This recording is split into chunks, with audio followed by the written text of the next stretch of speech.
Salut Mélissa, Salut Sandrine.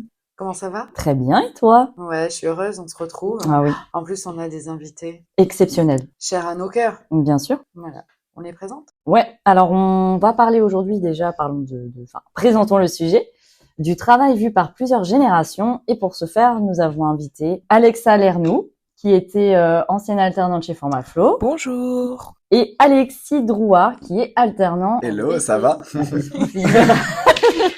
Voilà, ça c'est Alexis, en BTS MCO première année. D'ailleurs, j'ai pas présenté Alexa, tu étais en BTS MUM, en Ouais, titre exact. promu, Exact. plus exactement.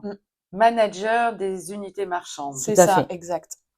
Voilà, et que j'ai eu la chance d'accompagner, la chance et le Merci. bonheur d'accompagner Alexa et Alexis, que j'ai la chance de mon côté de l'accompagner. C'est ça. Encore pendant 1 an et demi, j'espère que Oui. ça va aller.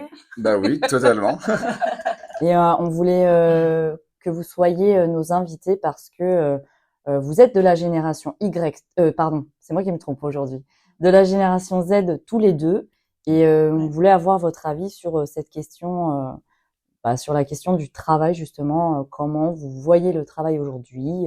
Comment Par rapport vous à- allez vous projeter? Ouais.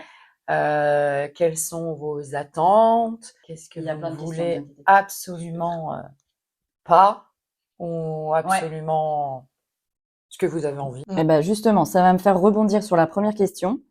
Qu'est-ce qui est le plus important pour vous dans un emploi? C'est-à-dire l'équilibre vie pro, vie perso. Est-ce que vous recherchez un sens dans votre travail ou alors est-ce que c'est le salaire qui est important ou autre ou un peu tout? Moi, pour ma part, je pense que ce serait un peu tout. Je pense que il y aura quand même des choses qui passeront en priorité.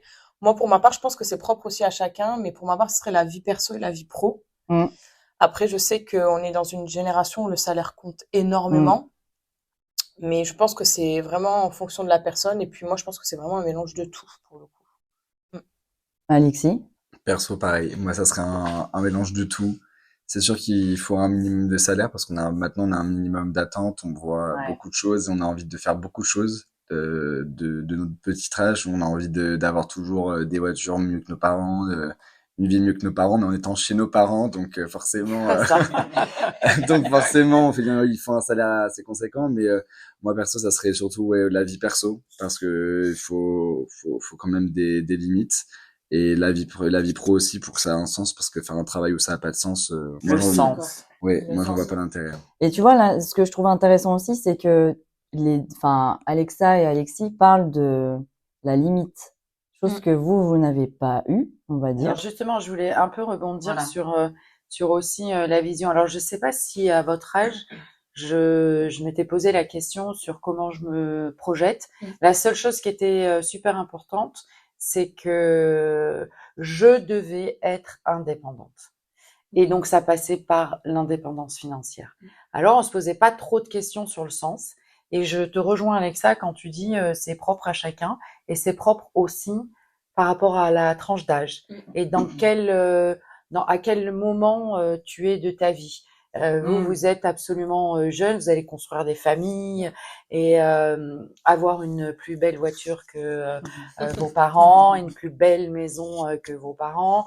Mais en même temps, dans 10 ans ou dans 20 ans, ça sera peut-être un peu différent. Donc je pense que les aspirations, moi mes motivations aujourd'hui sont complètement différentes de celles que j'avais plus jeune. Mais le sens, j'adore quand vous parlez de sens, parce que nous on nous l'a pas du tout inculqué. Il fallait travailler. Un peu Tandis pareil, que hein, nous, ouais. je pense qu'on a grandi avec, en fait, finalement, vraiment avoir le choix sur ce qu'on veut faire et puis ne rien s'imposer finalement et faire ce qu'on aime réellement, grandir dans quelque chose qu'on aime, travailler dans quelque chose qu'on aime et à trouver du sens, quoi, à ce qu'on fait, clairement.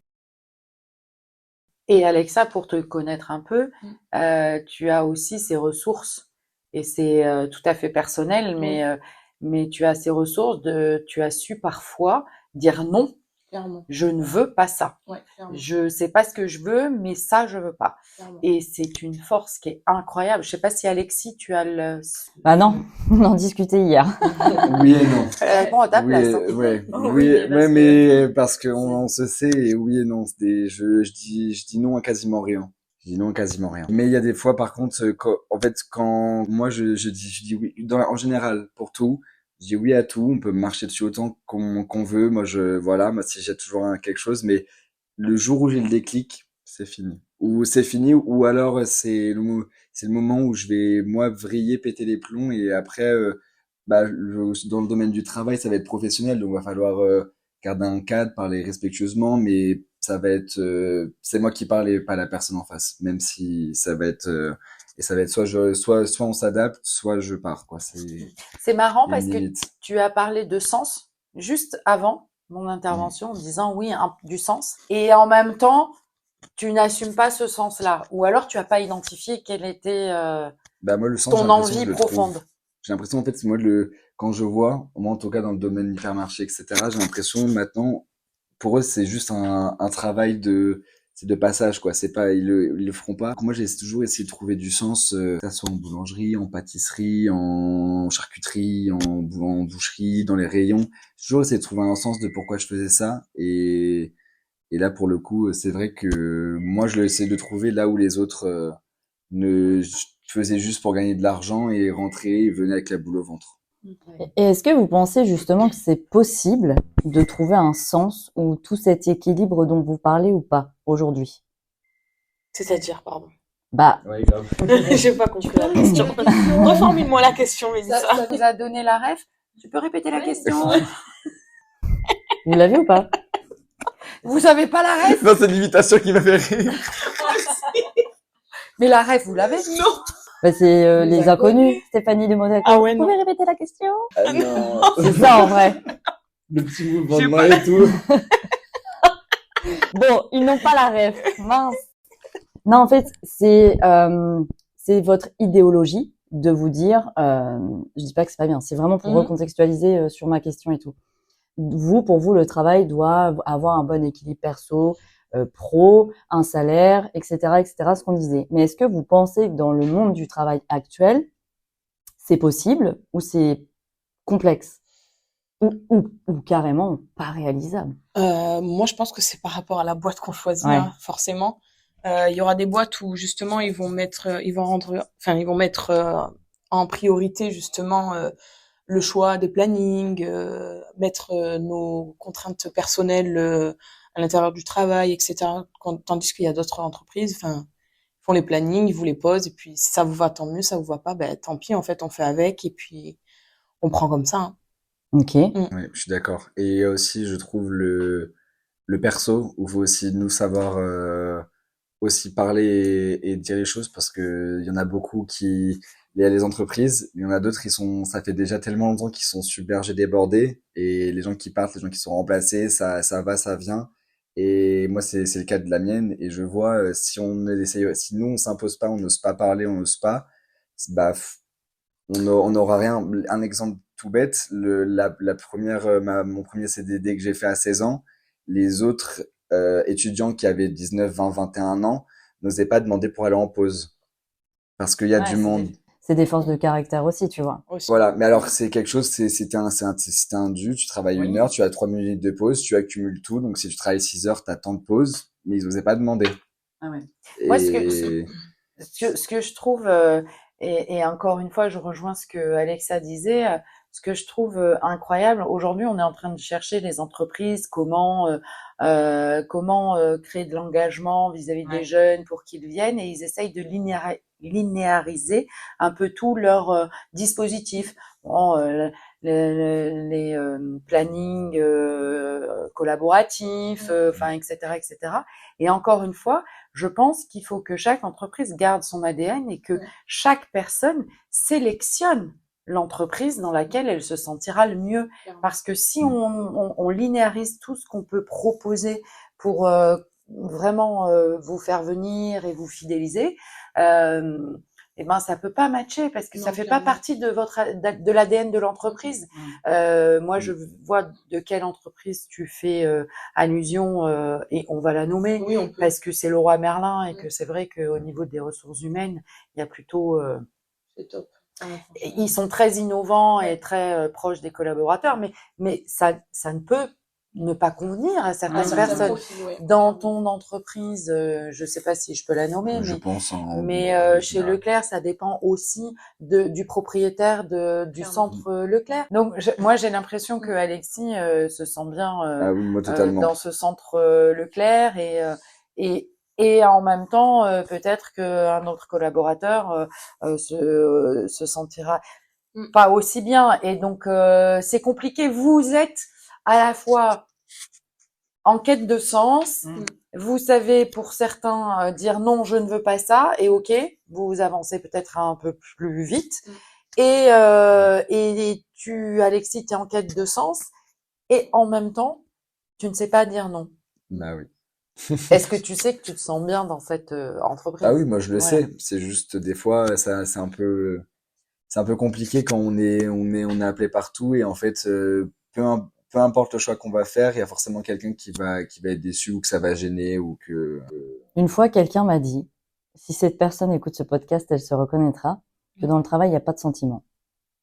Je dis pas que c'est bien ou pas bien, mais d'accord, mais que là, sur le fait, tu vas décevoir, mais on déçoit toujours quelqu'un Oui, je suis sur d'accord, ça, je une, suis d'accord. même le fait de te moucher, enfin, ça a rien à Ça voir, peut mais gêner, tu ouais. peux, ouais, voilà, tu vas gêner ton Il y aura voisin, il toujours va dire, quelqu'un oh là là, pour enfin, critiquer, c'est ça. pour ne pas Ça, je suis d'accord, mais c'est vrai que enfin, en tout cas, moi, je vois ma situation, enfin, moi, ça me dérange pas, mais quand on a hésité à me mettre entre deux rayons et qu'à un moment donné, c'était carrément le directeur qui est venu me voir pour me demander qu'est-ce que j'avais envie de faire, bah, moi, c'est dans les moments-là comme ça où moi, ça commence à être trop et il faut saisir l'opportunité et un peu taper du poing sur la table et dire, en fait, c'est à ce moment-là où il faut savoir dire aussi, moi, j'ai le droit de la parole, j'ai le droit à ma voix parce que c'est mon expérience professionnelle que je suis en train de jouer, ma carrière, donc je décide ça.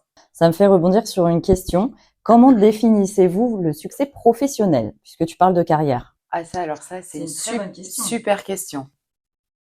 Du coup, il y a un silence. Ah ouais, c'est compliqué. C'est dur, hein? Ouais.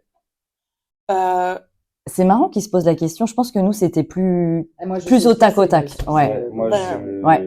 Je pense qu'à l'heure d'aujourd'hui, je pourrais pas franchement répondre, mais pour moi, hein, le succès professionnel, c'est pas gagner des milliers et des cents, mais c'est se réveiller le matin, partir au travail avec la joie et la bonne humeur. Pour moi, ça, c'est un succès professionnel. Ok. Et je pense que c'est super compliqué, en tout cas moi, je trouve, hein, de trouver quelque part ou quelque chose là où on se sent bien, là où on se sent heureux et là où on se lève, ben on n'a pas la boule au ventre, on n'a pas envie d'aller au travail. Enfin, c'est super compliqué, je trouve, à trouver et je pense que pour moi, c'est ça le succès professionnel.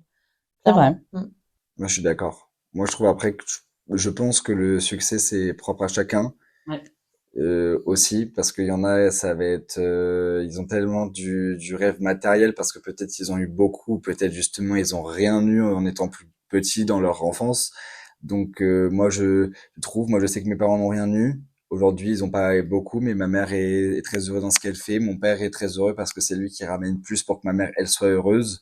Donc moi je vois que perso moi je vois que les deux c'est pour ma mère elle a son succès à elle et mon père il a réussi à avoir son succès à lui professionnel parce que il est content de pouvoir laisser la personne qu'il aime faire ce que elle aime en général et lui il se lève le matin comme t'as dit pas de boule au ventre. C'est pas sa passion parce que sa passion c'est autre chose mais c'est quelque chose qu'il aime quand même faire donc moi je trouve que on peut réussir dans différents enfin, c'est vraiment propre à chacun quoi. Et vous êtes juste incroyable. Et j'espère que beaucoup de personnes écouteront cet épisode parce que c'est tellement vrai. Et moi, le succès professionnel, j'ai cru pendant très longtemps que c'était un statut social et une rémunération. C'était ma génération. Enfin, en tout cas, c'était moi dans cette génération-là. Et aujourd'hui, je sais que j'ai réussi professionnellement, pas parce que j'ai gagné de l'argent, parce que tout mon parcours m'a amené à faire ce que je fais aujourd'hui. Et ça, c'est tellement, tellement précieux. Et je crois que pour le coup, je gagne moins bien ma vie, mais je suis tellement, tellement épanouie que je peux considérer qu'aujourd'hui, j'ai réussi professionnellement. Parce que je suis là où je suis et c'était là où je devais être. Et toi? Moi, c'était l'argent, le revenu.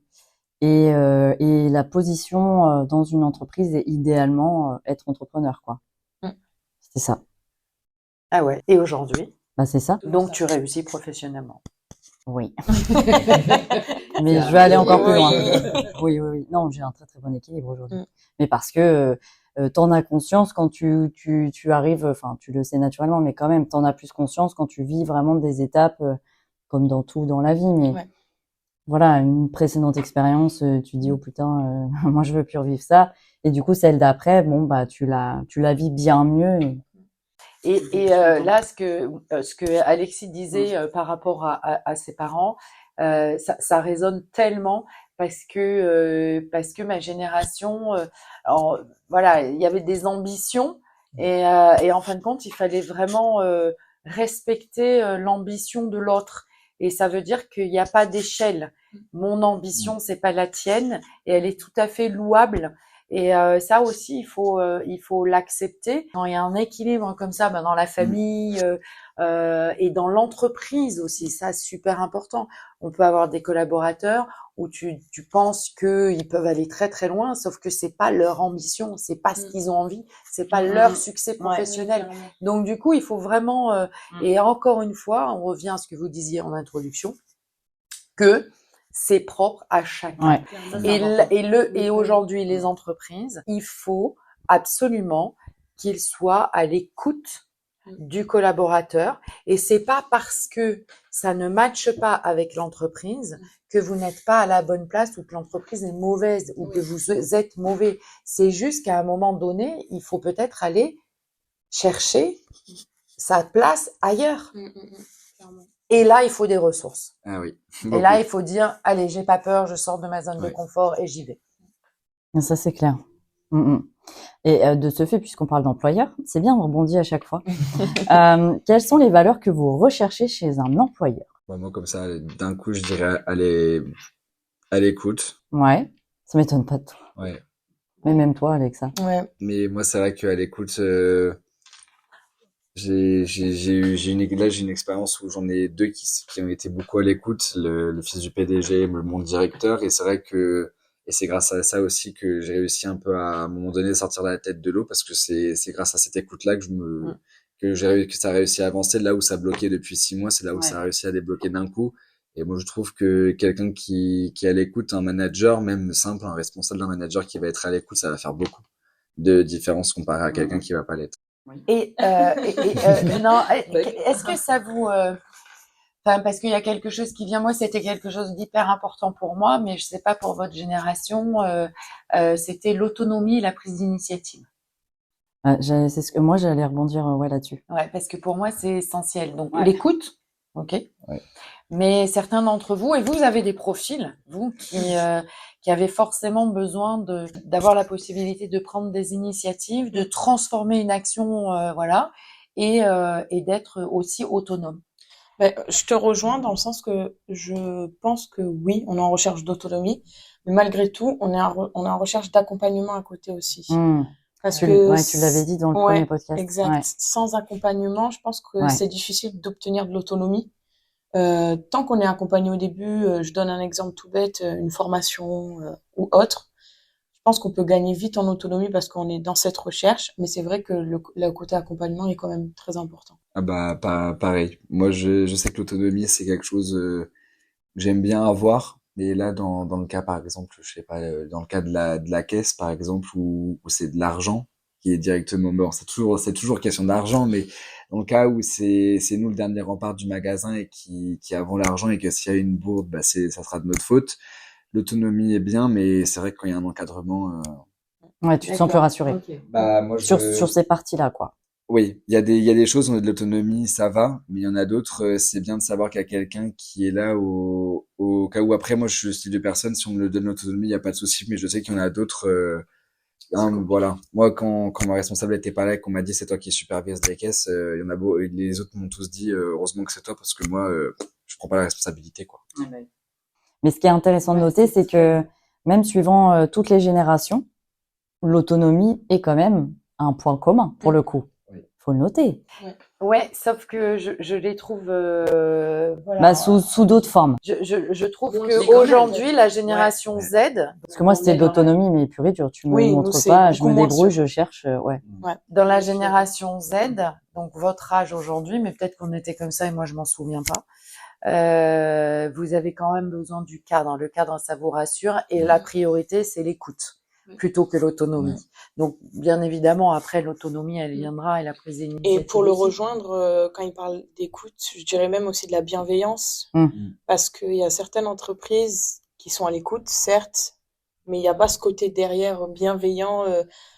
Je donne un exemple, si un manager nous montre une tâche, il sera à l'écoute, mais il n'aura pas cet ADN de bienveillance en nous expliquant les choses, en voulant nous faire évoluer. C'est vraiment juste de l'écoute. Bah écoute, je t'écoute, je te dis ce qu'il faut faire, mais après tu te débrouilles. t'es plus Il y a mon- ouais, plus, t'es il y a plus mon plus de problème, quoi. bienveillance Ouais. des fois. C'est ça. Alors ouais, la bienveillance, chez vous, c'est quoi la bienveillance? Parce que c'est un mot qu'on met à toutes les sauces Ouais, c'est aujourd'hui, vrai. la Ça, bienveillance. c'est vrai. Voilà, donc voilà, c'est quoi la bienveillance? Pour moi, en termes professionnels, la bienveillance, c'est toujours conseiller son collaborateur en pensant à sa réussite derrière, À qui? À lui ou à ta propre réussite? à Non. ma propre réussite. Exemple, Ben oui, il est dans l'empathie. c'est ça, dans l'empathie. C'est-à-dire que Ah oui. s'il me conseille À ta réussite à ou s'il toi, si tu m'accompagne, reçois le conseil. exactement. Ok, oui. Il est bienveillant dans le sens qu'il est bienveillant, il pense à ma réussite, à comment je peux évoluer ou comment je peux m'améliorer, quoi. Pour Ok. moi, c'est ça la bienveillance professionnelle, bien entendu. Ouais. Ouais, moi je te rejoins assez là-dessus, je suis d'accord. Moi surtout la base où j'ai l'impression que beaucoup de managers n'ont pas, c'est au moment d'expliquer, on comprend et de nos jours on oublie beaucoup. J'ai l'impression qu'on oublie beaucoup plus vite les choses. Et quand on va redemander ou quand on n'ose pas redemander et qu'on on va refaire une erreur, au lieu de dire c'est pas grave, même si des fois c'est grave, mais au lieu de dire voilà c'est pas grave, je te l'explique une fois. Bon après des fois voilà, on explique 3 4 5 8 10 fois, faut aussi savoir Ça faire les s'appelle choses. de l'assistanat, ça. Oui, voilà exactement. Mais quand c'est la deuxième fois qu'on réexplique, il n'y a pas besoin de s'énerver, il n'y a pas besoin. Pour moi la bienveillance, ça part de là, c'est du moment où si le manager il explique une première fois, 3 jours après, on va faire une erreur parce que peut-être la fatigue, peut-être un oubli, ça peut arriver, et que au lieu de nous redire gentiment, il va tout de suite s'énerver, ou alors il va tourner, ça, beaucoup le font, tourner le dos, partir, pas dire un mot avant de le soir dire au revoir. Et moi, Beaucoup le font. Ouais, beaucoup le Mais font, même c'est entre ce que collègues, j'allais dire. et ça, c'est ce que je trouve horrible, c'est que des managers le font, les collègues s'en plaignent, et entre collègues, ils le font. Mais en fait, c'est l'échelle de répercussion, là. C'est ça. Le manager n'a pas l'attention du directeur, ou alors il est comme ça Ouais, et il se fait disputer. Du coup, il Ouais. dit bah vu que je me fais disputer, bah je vais refoutre la pression sur les C'est autres. ça. La mauvaise C'est échelle, quoi. Ouais, voilà, exactement. Et moi, c'est ce que j'ai vu beaucoup, l'hypermarché, hein, vous Ah, connaissez Mais Sandrine. l'hypermarché, la grande distribution, c'est La un grande- monde ouais. qui est Ouais. difficile. Ouais. Alors les choses ont changé, elles Oui, quand évoluent, etc. Mais à un moment donné, effectivement, il y a puis c'est la gestion de la pression et que on est quand même des êtres humains et que il y a des jours c'est plus compliqué que d'autres jours. Alors il faut peut-être le verbaliser, de dire bah attendez là je te l'ai répété ou je te l'ai expliqué hier, avant-hier. Là je suis un peu fatiguée. Donc écoute, je vais revenir vers toi, mais là pour pas te dire ça me saoule un peu quoi. Mais si c'est verbalisé, c'est pas méchant, c'est dire attends, là moi aussi je suis fatiguée. Donc c'est compliqué pour moi de te le redire encore une fois et donc voilà, je reviendrai plus tard et il faut savoir mais tout ça c'est hyper compliqué. Mhm. C'est hyper instant, Puis on revient on en sait fait sur pas. le profil. Encore une Oui, fois, on revient tout sur dépend les du profils, profil bien sûr. parce que chaque entreprise a son ADN, chaque entreprise engage entre guillemets des profils différents. Il y a des profils des fois ça colle pas hein, et comme on peut le voir en cours, hein, il y a des Ouais, personnes bien qui ne sûr. sont pas faites pour travailler ensemble. Tout dépend du type de profil. Ouais, complètement. Intéressant. De ce fait. Encore une petite question. Ah, il y en a plein. Comment imaginez-vous votre carrière dans 10 ans? Ah ah. Ça c'est le piège pour votre génération moi, et je suis. moi, je sais un peu. Hein. Ah tu sais? Moi, Ah là là, mais alors génial, vas-y. bah alors la carrière professionnelle ou en général? Des deux. Vas-y, les deux, ouais, on tourne autour Ouais, du alors travail. mais- la carrière professionnelle, moi je sais que je suis quelqu'un qui restera jamais dans le même. Tu veux changer régulièrement. Ouais. Mais c'est quoi régulièrement pour toi? tous les 3-4 ans. Ouais, c'est ça, c'est le Ouais. bon rythme. Ouais, Voilà, c'est le c'est bon rythme. tous les 3-4 ans. Ou alors, moi qui ai soif d'hyperactivité, c'est de travail.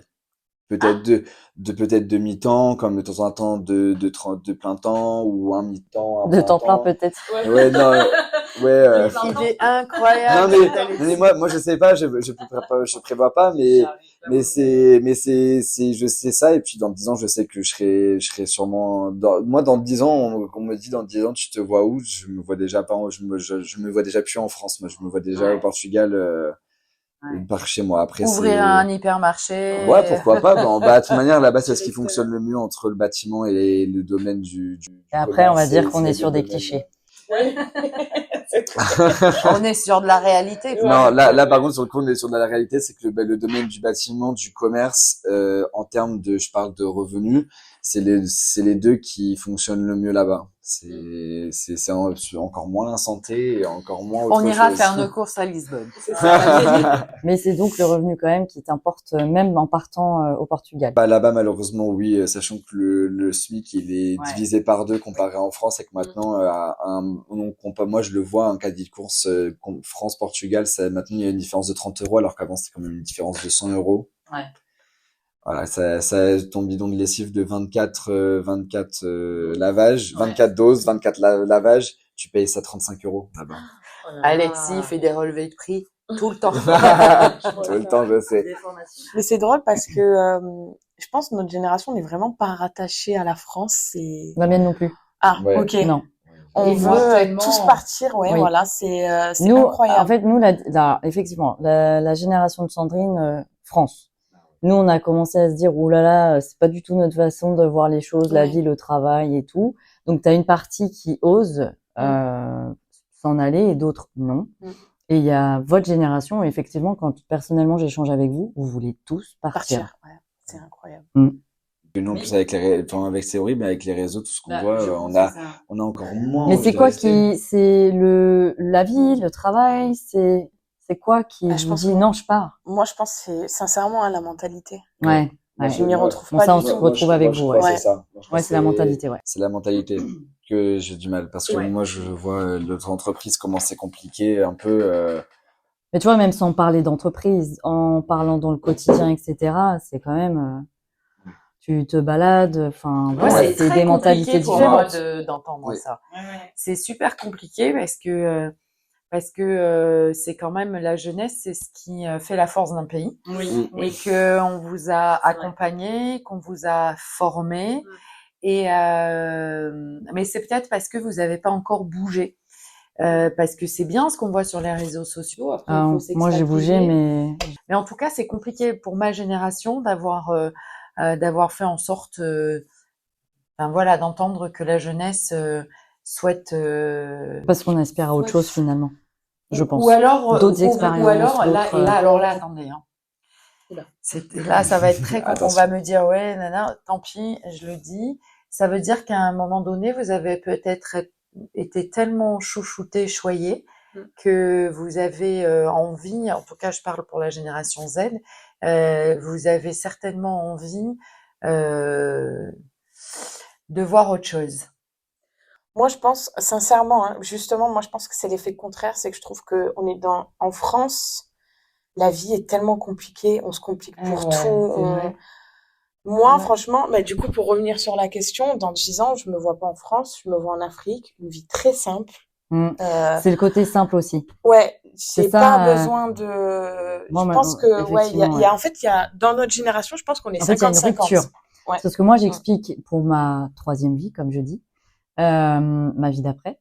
En fait, c'est pas, il y a pas que le fait d'aller découvrir plein de pays, machin et tout, et d'autres cultures. C'est aussi ce côté où on se décharge de tout ce de notre confort européen, on va dire ça, ou en tout cas d'Européens développés.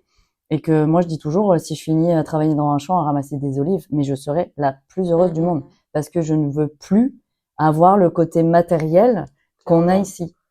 Je sais pas. Donc du coup, on revient ça au ce petit côté chouchouté, Ouais, moi, on est chouchouté. Non, pas du tout. Bah moi, oui, j'ai pas on été revient à ça, parce chouchoutée, que hein. on a tellement été chouchouté, on n'a jamais manqué de rien, qu'on est prêt à vraiment se dénuder de tout ce qu'on pense qui est superflu pour aller à l'essentiel. C'est peut-être qu'on vous a élevé de manière un peu, alors que ma génération, on venait de milieux modestes, tu vois, c'était la génération après-guerre, on était en plein développement économique, mais il y avait du chômage, il y avait quand même, nos parents venaient de milieux plutôt très modestes, donc il fallait, et nous ça a été très vite, donc on a fait ça et on a donné à la génération plutôt Y, là je me trompe pas, un cadre que nous on n'avait pas connu, normal.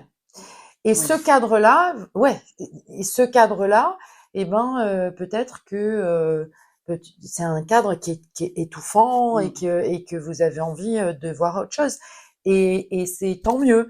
Et c'est très bien. Et on élève et on fait tout pour ça. Mais je trouve que c'est triste pour un pays de former ces jeunes et qu'ils s'en aillent. Et qu'ils ont envie juste d'une chose, c'est de partir, parce que c'est vous qui allez faire l'avenir du pays. Et on est dans un pays quand même, alors moi pour avoir voyagé beaucoup professionnellement, pourtant, oui, il est développé. Et avec un confort qui est tellement rare et précieux quand on regarde autour de nous dans le monde, que je me dis quand même on crache un peu dans la soupe. Mais qu'est-ce qui ferait que ça change? En fait, je pense pas que nos générations, j'inclus la Z, hein, je pense pas on veut pas que ça change. C'est juste que je pense qu'on aspire à autre chose et que votre liberté, confort, cadre, c'est pas ce qu'on cherche nous. Et voilà.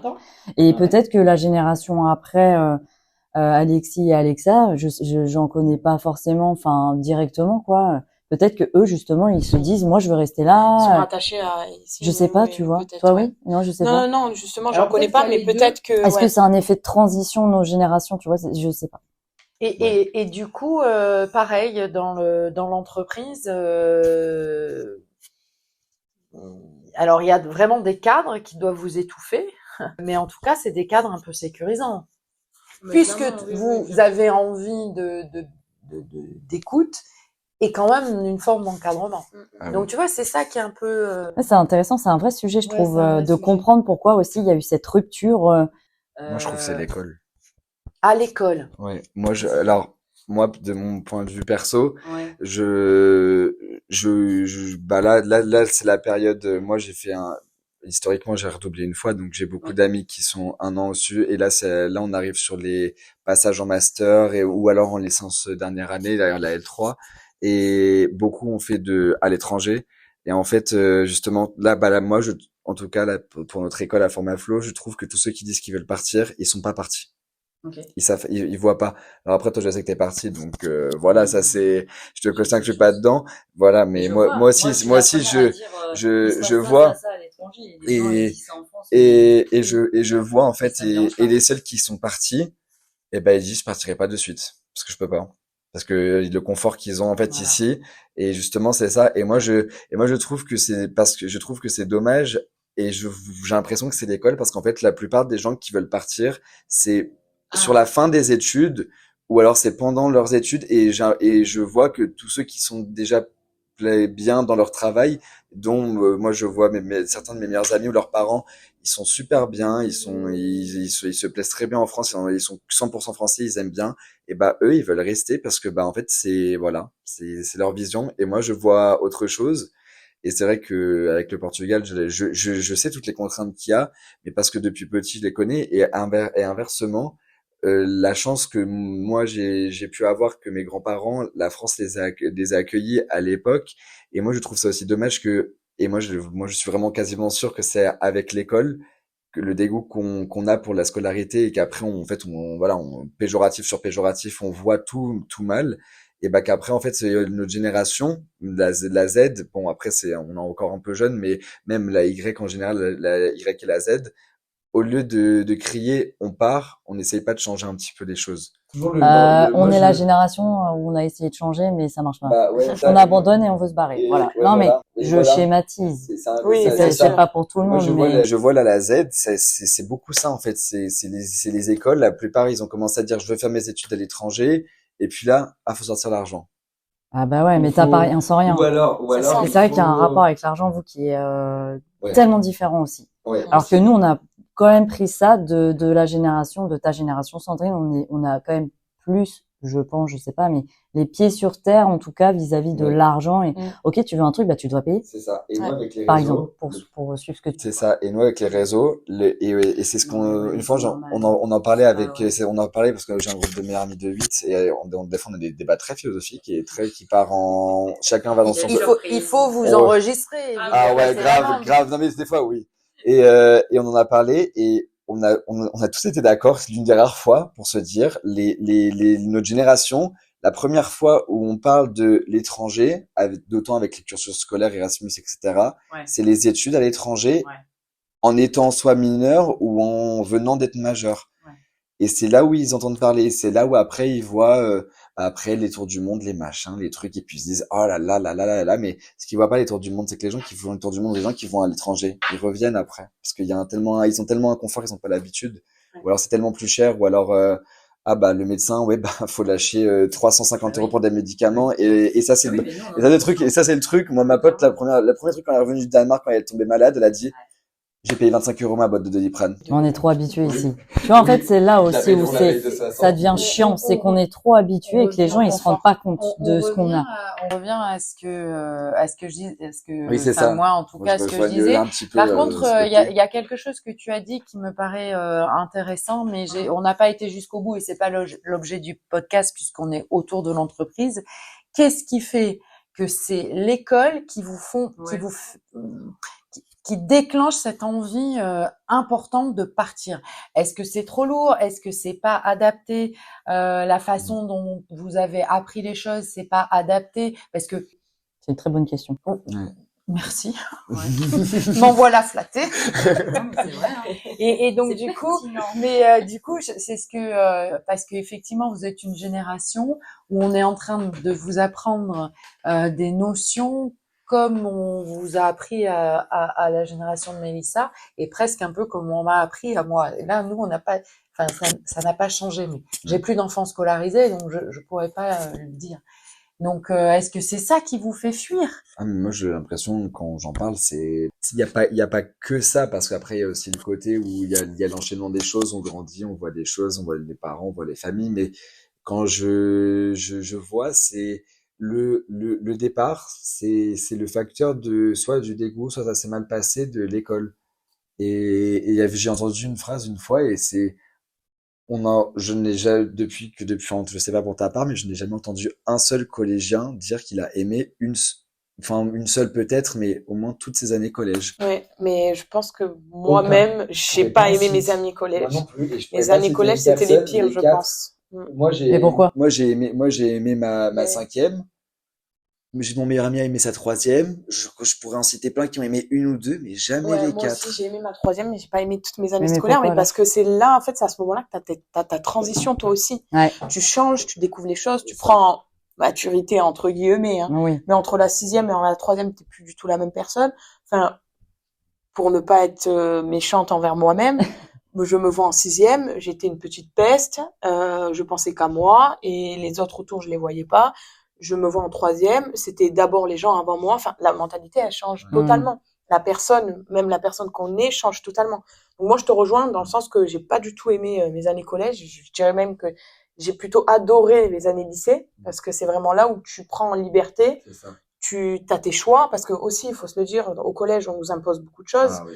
Nos directions pour l'année d'après, pour le lycée, dans quelle classe on va aller, général, professionnel. Généralement, on n'a pas forcément le choix. On nous les impose plutôt les choix. Donc, c'est vrai que je pense qu'il y a tout ça aussi qui rentre en compte. Et je pense aussi que nos années collège, c'est les années où on nous dit, bah, écoutez, après le lycée, il va falloir trouver un travail, il va falloir faire du 9h-17h et que la vie, c'est ça. Et c'est comme ça. Et en fait, c'est pas autrement. Puis au lycée, en fait, tu découvres que c'est autre chose. En fait, la vie, tu peux réussir autrement. Tu peux être entrepreneur, tu peux être ce que tu veux, en fait, finalement. Donc, je pense aussi à ça qui joue inconsciemment sur nos choix pour l'avenir. Donc, vous parlez encore de personnes qui grandissent, qui changent, qui pensent différemment. Mais du coup, il n'y a rien à voir avec les contenus. Ah non. Moi, pour ma part, non. Le contenu, en fait, enfin, après, moi, quand on a parlé, en fait, c'est ce que beaucoup disaient, c'est pas le contenu dans le sens qu'est-ce qu'il y a dans les cours, c'est la forme. Oui. C'est pas le fond de ce qu'il y a. Le fond, pour moi, j'ai pu comparer avec les contenus portugais, espagnols et allemands grâce à Erasmus, l'espagnol et l'allemand, de ceux qui venaient au collège, etc. Et c'est la même chose. C'est juste la forme. C'est la forme et du coup la mentalité. Et c'est là aussi au collège, moi, c'est là où je me suis fâché avec les adultes en général. C'est quand moi quand j'avais eu du harcèlement, je changeais de collège et quand j'ai commencé à faire une heure de bus plus trois quarts d'heure de voiture en sortant du bus, donc 1h45 aller et retour. Et quand je disais des fois bah j'ai pas eu le temps de faire mes devoirs et cette fois-ci c'était pas une excuse, c'était j'ai pas eu le temps parce que je suis rentré chez moi, il était 19h30, j'ai dû manger, je suis tombé de fatigue, j'ai pas eu le temps, désolé. Et c'est là où c'est ton devoir, tu le fais. Et un mois après, on a vu des Allemands arriver, des Espagnols, et quand j'ai vu leur système, je me suis dit, mais Je le rejoins parce que je vais faire une comparaison qui peut-être peut choquer. On n'arrivera jamais sur ce système-là. Mais quand on va aux États-Unis, on voit que le système, c'est du 8h, 14h, on va dire, puis toute l'après-midi, ils ont sport. Moi, je le vois au collège, les sports-études n'avaient pas la même scolarité que nous, les élèves, entre guillemets, classiques. Nous, les élèves classiques, c'était 8h, 17h, t'as 4 heures de cours sur la même matière. Au collège, t'es quand même, je trouve, assez jeune pour rester concentré 4 heures. Des fois, avec une heure de pause, enfin, avec une demi-heure de pause si le prof le veut bien, parce qu'il n'y a pas tous les professeurs aussi qui le veulent. Et je pense que si on aurait été comme les sports-études, les places, il y en a pas pour tout le monde, malheureusement, dans le sport-études, mais si on avait un peu ce système de, le matin, c'est vraiment court, et puis l'après-midi, pas en détente, enfin, c'est pas une détente, mais on se vide, je pense qu'on aurait eu beaucoup plus de concentration et beaucoup plus apprécié notre scolarité. Là, moi, pour ma part, en tout cas, mis à part, parce qu'on peut pas cracher dessus, la classe de neige qui est super, la classe verte voilà, qui est super, c'est top.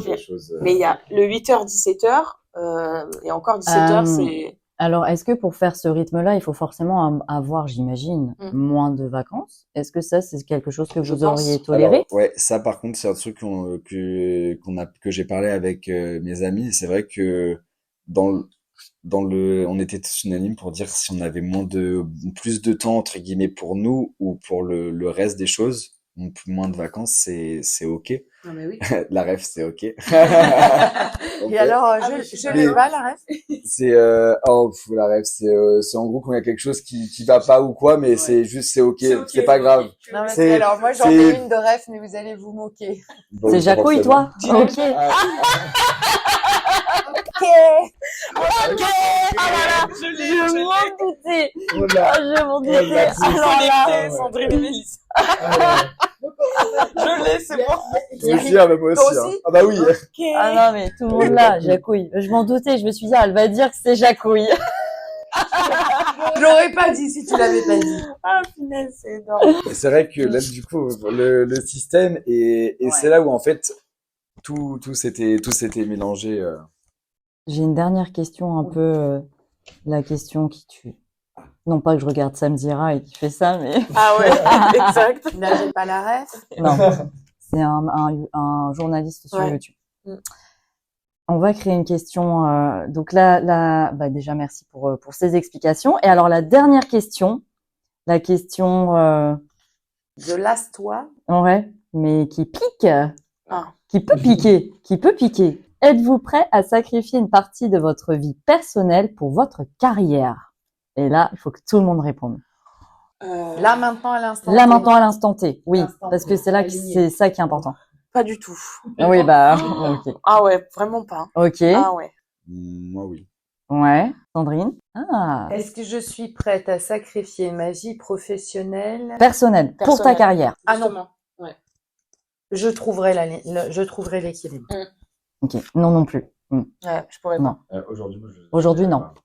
Il y a 15 ans, oui. Aujourd'hui, non. Je crois que je l'ai jamais eu, moi. Je m'en rendais pas compte. Ouais. Ouais. Et ça, par contre, c'est un truc avec notre génération. Enfin, en tout cas, moi, quand j'en parlais avec mes parents ou des amis de mes parents, ça, c'est un truc que j'avais vraiment demandé, mais quand j'étais petit, au collège, plein de fois, enfin, au lycée, c'était, est-ce que, si, à des couples, hein, je parle, est-ce que si jamais vos carrières, ça correspond pas du tout, genre vous quittez quoi. Ah, pas du tout. Pas du tout. J'ai des amis parents, un qui habite à Paris, l'autre qui habite avec leurs 2 enfants à Marseille, le temps de 3 ans parce que c'est l'armée qui se sont engagés l'un et l'autre. Pas du tout. Il y en a plein, ouais. Notre génération, ah bah il veut pas que je fasse ça, ou alors ça va pas avec lui, je le quitte. Ouais, c'est vrai. T'as beau l'aimer, t'as beau avoir fait des voyages, t'as beau, Oui, c'est vrai que là, il y a moins la notion de... Eh ouais. Et moi, Alors je trouve après, ça fascinant. c'est Mais vraiment. une notion de sacrifice. Non. C'est encore une autre facette de votre génération. La concession, vous ne savez pas ce que ça veut dire. C'est la concession. Une vie à 2 ou une vie de famille, c'est un empilement de concessions. Ouais. Ça veut pas dire qu'on est résigné. Ça veut dire vivre ensemble. Ouais. Oui. Et comme vous n'êtes plus, votre génération, plus très à même, alors je généralise et c'est pas le cas de tout le monde, de faire des concessions, et c'est pareil pour l'entreprise. Ah oui. Et c'est exactement pareil pour l'entreprise. Alors, est-ce que vous êtes très centré sur votre nombril? Je le crois pas. Allez, bonne soirée. Merci. Non, je le crois pas. Je pense que vous avez des... Non, ils savent. Alors, moi, je pense vous savez très bien ce que vous voulez. Ils ont vu tous nos schémas et bim. En fait, ça devient limite, c'est un réflexe. Ah non. Enfin. Ouais. Limite, tu sais, c'est pas de la protestation, mais pas loin du non. J'ai vu ça, j'ai vu toutes ces générations, vos grands-parents, les parents, les frères et sœurs qui ont fait ça. On veut plus. Et moi, je rêvais, je disais que ma génération, la génération de mes parents n'avait pas le choix, ma génération n'avait pas le choix. Donc, dans un sens comme dans l'autre, ils n'avaient pas le choix, par exemple, de pas travailler pour s'occuper des enfants parce qu'il n'y avait pas l'écosystème tout autour, c'était comme ça. Moi, j'avais pas le choix que d'être indépendante financièrement parce que c'était comme ça et c'était la règle du jeu. Et moi, je rêvais et je me disais, l'aboutissement de tout ça, c'est que la génération Y, elle est le choix. Elle est le choix de dire je veux rester à la maison et avoir des enfants, je veux pas avoir d'enfants et travailler et dites-moi, c'est bon, vous allez avoir le choix ou pas? Bah ça dépend parce que économiquement on est quand même sur de la récession, enfin on y rentre quoi. Donc en fait ça va être compliqué. Ouais. Je ne veux pas être pessimiste. Donc pas le choix, mais en tout cas, plus à l'écoute de ce que vous ne voulez pas. Exactement. Ouais. Et ça va être une note positive. Ah bah oui. Et si on finissait par une note positive? Mélissa. La vie est belle. Enjoy. Plus belle la vie, allez. Ah, j'ai la ref. Ah bah, alors, vous l'avez ou pas? Bah oui. Ah, merci. Ça, c'est un joker. Ouais. Donc, le mot de la fin, Alexa. Enjoy. Enjoy. Ouais. Ah, t'es trop, mais j'adore. XOXO. Alors ça, Gossip voilà. Girl. Je Moi, j'ai tout regardé. Hein. Translate. Ce podcast devient n'importe quoi. Ça veut dire bisous bisous quoi. Ah, ça veut dire quoi? Vas-y, Bisous répète. bisous. Le... XO, XO, XO. Ah, Ouais. XOXO. Ouais. Allez, Alexis, ton mot de la fin. Solaire. Bah oui, non, mais tu t'es vu dans un miroir ou quoi? Mais ok. Sandrine? J'aurais envie de dire comme Alexa, mais je voulais faire genre avoir un peu plus. Non, je vais dire enjoy. Bah, on est tous plutôt positifs. Ouais, on est positif pour le coup. Alors moi, si je suis pas une positive attitude, je suis en C'est clair. Eh ben, merci en tout cas à tous les deux d'avoir accepté notre invitation. Non, tu voulais dire quelque chose? Ouais. Ton mot à toi? J'ai dit. T'as dit quoi? La vie est belle. Ah, la vie est belle. Ah, tu l'avais dit en premier. Gros joker, Oui, d'accord. Ouais, c'était gros Après, je joker. Plus belle la life, tu pourras couper si tu veux. Non. Ça, c'est une expression aussi, non? Ouais. Alors, comment te dire? Ça, c'était Asmin. C'est ça. Oui, c'est pour ça qu'il faut la vidéo, parce qu'alors là, on s'est tous les trois regardés avec Alexa et Alexis en mode, bon, comment on lui dit? Faut nous voir pour le croire. Oh, c'est n'importe quoi. Non, pas ça, Sandrine. Non, mais j'adore tous ces moments. Merci, ça me fait tellement. Bah, merci à tout le monde, hein. Ouais, bah, nous aussi, hein, ça nous fait du bien. Ah ouais. De ouf. C'est clair. Donc, de toute façon, je pense qu'on vous réinvitera et d'autres de vos camarades, effectivement, pour parler des sujets qui nous tiennent à cœur, parce qu'on l'avait pas encore dit. Donc, merci à tous les deux d'être venus. Merci On à espère, vous. l'invitation. de rien.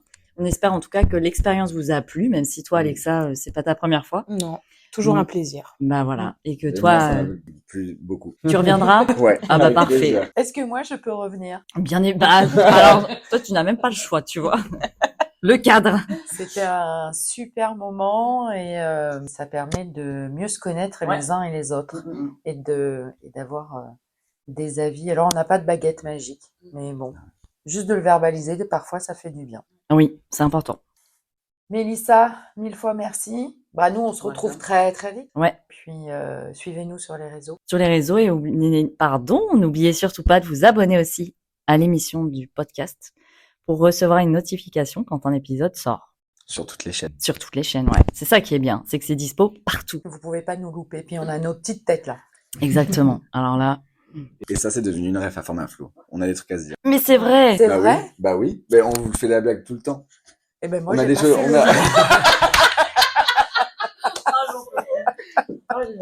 tout le temps